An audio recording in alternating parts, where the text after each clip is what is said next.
This is the Google phone. This is the first phone, the T-Mobile G1, to run on Google's Android operating system. It's an open source operating system. That means anybody can add to it. This is a wonderful, wonderful phone and smartphone.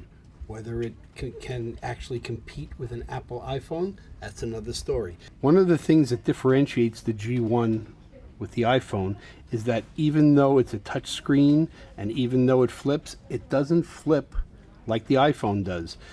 When you're using it closed, it's vertical. When you use it, when you want to type on it and you open it up, it's horizontal. Even if you turn the phone, there are no sensors to turn the screen. If you want to see other apps and things that you press, that can go down, that comes down. If you press the menu button, there's more menus to be seen. If you get a notification of an email, this can roll down. So all in all, the screen does a lot of stuff, and there are a lot of things coming at you from every angle. These button sensors and where you actually talk into, while cleverly cantilevered toward your mouth, get in the way of typing it sometimes. I actually found that I could probably go faster on an iPhone 3G with its on-screen keyboard, even though this has a hardware keyboard. One of the best features is a 3-megapixel camera, much better than the one that comes on the iPhone. It does videos, really well done. The only thing is, this only comes with 1 gigabyte of memory card. Now compare that to an iPhone. iPhones come with either 8 or 16. Now you can, of course, put in an 8 or 16 mini SD card, but it doesn't come that way. The best feature on this phone is the integration with Google Maps. It not only shows you a map of where you can go, or traffic, or satellite, but it also shows you street level view of where you're standing. In other words, GPS can determine exactly where you're standing and what you're looking at.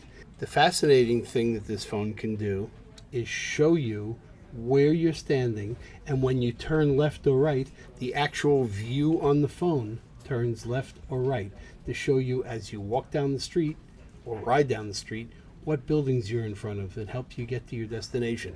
It's a fascinating idea. The phone has Wi-Fi, which makes it fast. The processor and the memory on the phone make it fast as well.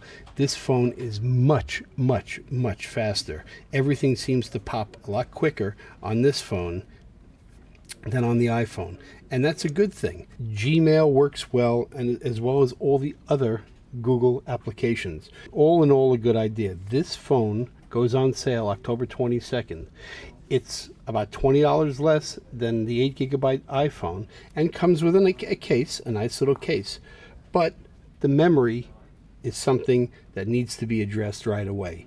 T-Mobile service is usually cheaper than AT&T or definitely Verizon. So this phone actually monthly charges are much more affordable, and there are great data plans running $25 to $30 a month, depending on how you want to use it. So this will cost you a lot less.